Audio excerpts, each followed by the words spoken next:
안녕하세요. 김비트의 코인 생존기입니다. 데일리 영상 시작합니다. 첫 번째 보시는 내용은 12월 FOMC 회의록 발표인데요. 이 발표에서 무슨 말이 있었냐면 크게 네 가지로 나눌 수 있을 것 같습니다. 함께 보시죠.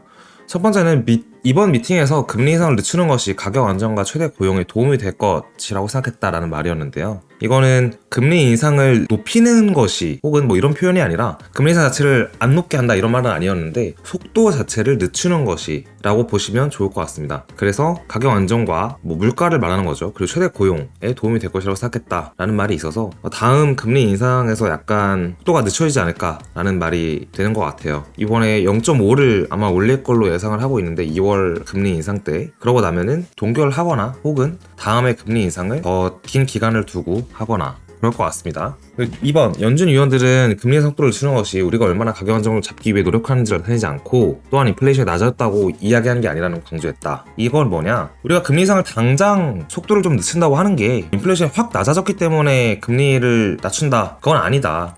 여러 가지 경제 상황과 미국 국채 상황, 또 다른 나라들의 눈치 이런 걸 포함하는 거다. 라고 얘기를 이제 하는 것 같습니다. 자, 그 다음 어떤 위원도 23년도 기준금리를 내리는 게 적당할 거라고 얘기하지 않았다. 다만 앞으로 나올 데이터들이 2%의 인플레이션 자신감을 줄 때까지 긴축적인 스테이스를 유지한다고 생각했다. 이제 이게 해석을 하고 그때 받아 적은 내용을 다시 가져온 거라 조금 한국어로 봤을 때 이상하죠. 무슨 말이냐면 23년도에 예측하고 있는 금리 기준금리는 5%대를 예측을 하고 있잖아요. 그래서 이게 5%대 이상은 될 수 있어도 낮출 생각은 없다라고 일단 강경하게 나온 건데 인플레이션이 원래 매년 2%를 기준으로 잡아요 우리는. 그러니까 매년 물가 상승률을 2%씩으로 보통 평균적으로 잡는데 지금이 그보다 훨씬 높은 단계니까 근데 2% 보통 평균치까지 내려오면 그때는 좀 달라질 수 있지만 일단 그 전까지는 긴축적인 스탠스를 유지한다. 그러니까 금리를 높이고 돈을 풀지 않는 스탠스를 유지한다 라고 말을 한 겁니다.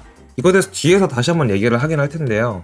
일단 FOMC 내용만 다루는 거니까 제 의견은 빼고 설명만 드릴게요. 4번은 금리 인상은 언제 멈출지 혹은 언제 늦출지에 대한 직접적인 코멘트가 뭐 이번 달 저번 미팅 빼고는 없었다라고 하는데 쉽게 말하면 뭐 FOMC에서 얘기하고 있는 부분은 금리 인상을 멈출 생각이 일단 없다. 그런 얘기를 하고 있지 않다. 이제 그런 얘기라서 강경하게 금리를 올릴 거고 기준금리가 원래 5%를 예측하고 있었는데 더 높아질 수도 있고 뭐 이런 거를 말로써는 시사를 하는데 FOMC의 회의록 자체는 이제 어떻게 보면 후행 지표예요. 그 연준도 사실은 사람이잖아요. 쉽게 설명하면 우리가 비트가 69K일 때 고점이야 하고 파는 사람 거의 없어요. 근데 저희 김비트 팀 같은 경우는 12월 3일날 54K의 장기 추세 지지선을 깼다고 판단해서 이후에 하락장이 온다는 가정을 두고 그때 다 팔았는데 마찬가지인 거예요. 여기서 이만큼 CPI가 떨어지면 조금 더 떨어지면 이 정도 떨어지면 진짜 이제 CPI 자체도 하락세다. 그러면 이제 스탠스를 바꾸는 거고 반대로 이제 경제가 너무 안 좋다. 근데 이 정도까지 버틸만 한데 아니 여기서부터는 경제를 부양 정책을 해야 돼. 그러면 또 스탠스를 바꾸는 거죠. 그러니까 결국 연준도 사람이고 우리가 보는 CPI나 뭐 PCE나 대부분의 지표들이 후행 지표란 말이에요. 그러니까 한 두 달 전의 내용을 우리는 현재로서 지표를 보고 이제 정책을 이번 달 걸 준비한 거니까 이 자체가 웃긴 거죠. 어떻게 보면 지금 2월에 FOMC 금리가 있으면 바로 1월 달 거 혹은 1월 중순부터의 지표들을 보고 1월의 상황을 보고 2월에 정책을 짜야 되는데 12월 거 보고 11월 거 보고 이런 식으로 하기 때문에 당연히 스탠스는 강경하게 나갈 수밖에 없고 중간에 어떤 변수가 생기면 바꾸는 게 맞다. 연준도 이렇게 보면 좋을 것 같아요. 그러니까 우리가 주식이나 코인을 할 때도 고점에서 어느 정도 떨어지고 나서야 하락장이다 이렇게 말을 하지 고점으로 한참 누구나 올라가고 있는 상황에서 계속 신고점을 가고 있는데 지금 이제 하락장 올 거야 이렇게 말하는 사람 거의 없거든요. 반대로 저점도 마찬가지예요. 저점도 떨어지는 와중에 이 정도 보통은 이제 바닥에서 못 사죠. 이 정도 반등을 주면 예를 들어서 지금 비트가 16,800달러 부근인데 적어도 장기 추세 저항선이 22,000달러 넘으면 반등장으로 이어갈 수 있겠다. 22,000 뚫을 때 사람들이 산단 말이에요. 그런 거랑 연준도 비슷한 거예요. 결국은 인간이기 때문에. 자, 그다음 이게 1월 4일날 FOMC 이전과 이후에 그 금리 올린다는 전망인데요. 금리 상승 예측이죠. 0.75 쪽의 확률이 31%에서 40% 정도로 조금 높아진 상황이네요. 자, 그리고 이건 보시면 이게 과거 사례들을 기반으로 한 23년과 24년의 금리 전망인데요. 연준이 지금부터 금리를 7개월 동안 동결할 거다라는 가정이 나오는데 여기 있죠. 여기가 이제 23년 January니까 1월 달이죠.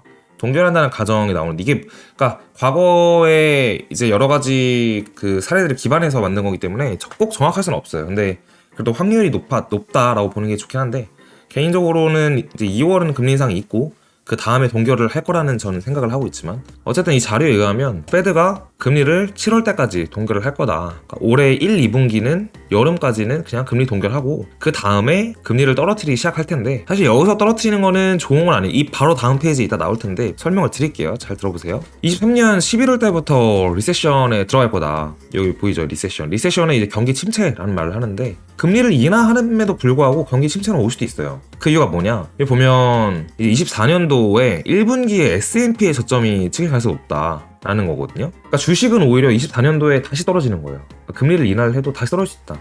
주식만 해당하는 게 아니라 코인도 그럴 수 있다라는 거예요. 이 가정이라면 왜 그러냐? 결국 주식도 마찬가지 주식 회사들도 경기 침체를 뒤늦게 맞아요.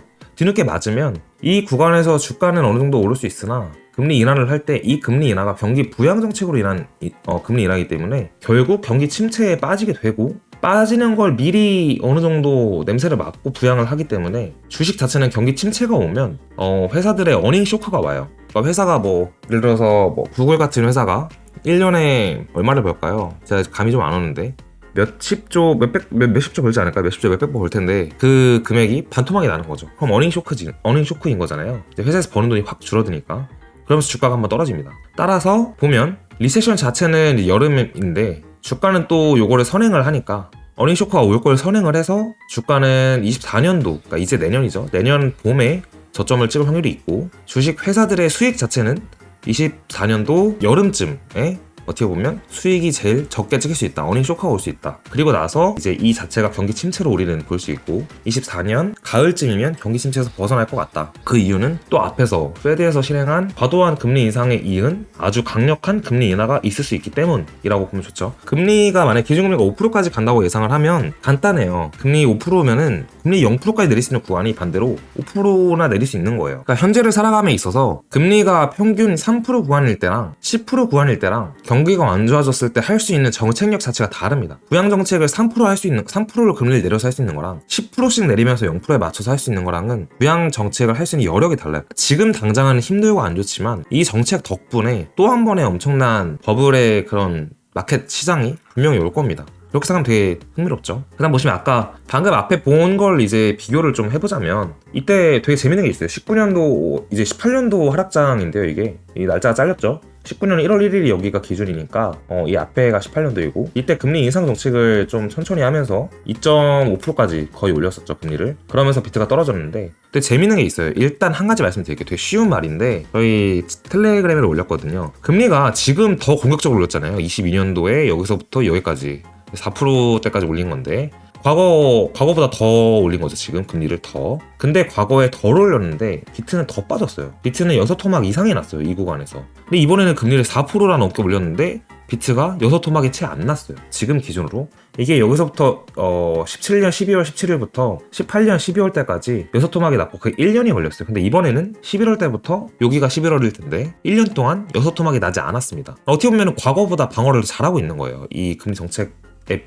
비유를 하자면 어쨌든 그래서 앞에서 본 아까 그 금리 페이지랑 같이 보면 비트가 언제 올랐냐 19년도에 금리를 동결할 때 올랐어요. 그죠? 이 동결하는 구간 동안 비트코인이 엄청나게 많이 올랐습니다. 여기서 여기까지 92%가 써있는데 여기서 비트 저점부터 고점까지가 4배가 넘어요. 이게 금리를 동결할 때였고 금리를 인하할 때는 오히려 비트가 떨어졌어요. 그죠? 그래서 금리와 완벽하게 디커플링이 된다 라고 볼 수는 없습니다. 그래서 이 부분이 만약에 또 한 번 여기서 이제 금리가 4.5에서 5% 사이에서 만약에 횡보하고 동결을 하게 된다면 금리를 인하하는 이 상황 자체가 선반영이 좀 되는 거예요. 금리를 동결한다는 것 자체가 금리 자체는 한 추세예요. 오르거나 내리거나 둘 중 하는데 오르면서 어느 구간 고점을 찍었을 때 동결을 했다. 그리고 그 기간이 좀 길다. 라는 거는 인하를 하겠다는 걸 시사하는 거거든요. 그러니까 긴 시간 동안 동결을 하게 되면 이제 인하를 앞둔 자금들이 미리 들어와서 스마트 머니들이 사기 때문에 반등을 하는 거고 아마 여기서도 이제 23년도죠. 올해 금리를 동결하는 구간이 온다면 비트가 반등장을 거기서부터 시작을 할 겁니다. 그 전부터 이미 시작을 좀 해서 많이 반등을 할 수 있다고 생각을 합니다. 저희는 어쨌든 이 저점 부분이라고 보고 지속적인 상승 관점이기 때문에 이렇게 말씀을 드립니다. 그리고 이제 해시 리본을 다 같이 볼 수 있는데요. 저희 채널에서 많이 다뤘던 내용이죠. 채굴자들의 항복 지표인데 채굴 단가가 안 맞기 때문에 결국 비트를 채굴할 때 전기료가 들잖아요. 그래서 채굴자들이 항복한다, 채굴기를 끈다 라는 말인데, 주봉으로 보면 이 빨간색 구간들이 해시리본이 떴다, 카피슐레이션, 그러니까 항복 구간이다 라고 하고, 항복이 다 되고 나서 이 채굴 단가가 어느 정도 맞을 때 다시 채굴기를 돌리면 그때 우리는 저점이다 라고 해서 바이라고 뜹니다. 비트를 사라 라는 지표가 있어요. 이게 되게 재밌는 지표예요. 어떻게 보면 바이 이후에 이 반등이 항상 왔었어요. 주봉상의 바이가 떴을 때, 일봉상에서는 2011년부터 지금까지 12년의 기간 동안 2번 일봉에서 바이가 떴는데 추가 하락을 한 경우가 있습니다. 그게 마침 올해에도 있었어요. 근데 여기서는 이제 주봉상에서 바이가 안 떴죠. 그래서 이번에 이제 카피슐레이션이 또 나와 있는 상태인데, 재밌는 게 결국 전반적인 채굴 전기는 해시 값은 더 올랐지만 데드크로스가 뜨면서 위에서 카피슐레이션, 항복이 진행되고 있다. 근데 이 항복 뒤에는 무조건 끝나면서 바이가 뜬다. 이 차트만 보더라도 이게 17년도부터인데 거의 99%의 확률로 바이가 떴죠. 얘만 안 떴기 때문에, 그죠? 그래서 여기서 바이가 떴을 때 저점일 수 있다. 근데 바이가 언제 뜨냐? 평균적으로 60일 내외로 바이가 뜹니다. 이게 11월달 초에 항복이 떴으니까 11월 20 며칠이에요.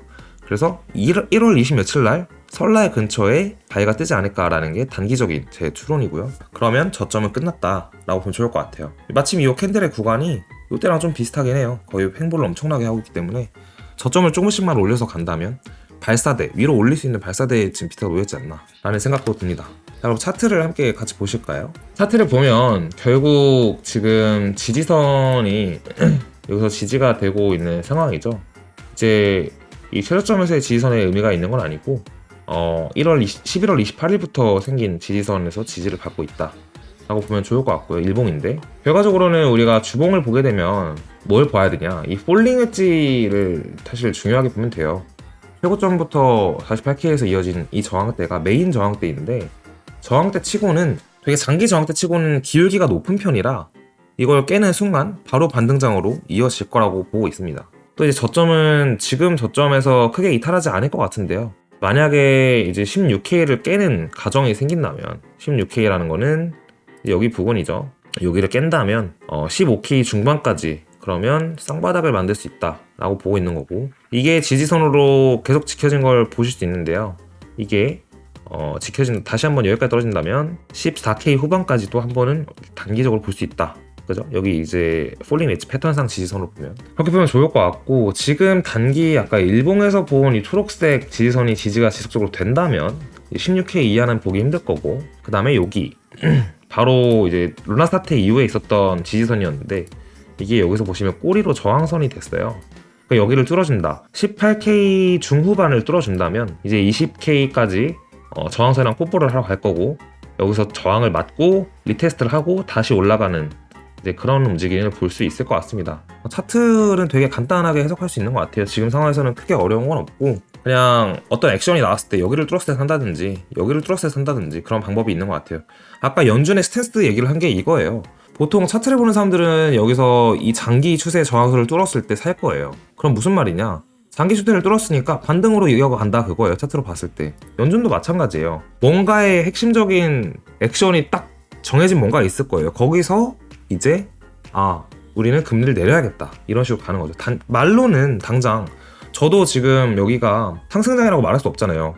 여기를 뚫고 이미 올라가는 상황에서 반등장입니다 라고 말을 하겠죠. 개인적으로 저는 상승장은 신고점을 가는 걸 말하고 반등장은 회복하는 걸 반등장이라고 얘기합니다. 당장 여기서 지금 반등장이에요 라고 말은 못하지만 20K를 뚫는 순간에는, 여기를 뚫는 순간에는 반등장으로 갈 겁니다 라고 확신하게 말 수 있죠. 똑같습니다. 연준도 어떤 특정한 구간과 지표에 의해서 이제는 진짜 금리를 인하해야 할 때가 됐다 라는 말을 할 겁니다. 그 전까지는 저도 지금 이 상황이 하락장입니다 라고 말을 할 수밖에 없는 것처럼 연준도 금리를 올릴 겁니다 라고 밖에 말을 할 수 없는 상황인 거죠. 이 외에도 맥디도 그렇고 RSI도 그렇고 전반적으로 일봉이나 주봉상에서 지금 자리는 저점 부근이거나 저점을 지났거나 라는 신호를 주고 있습니다.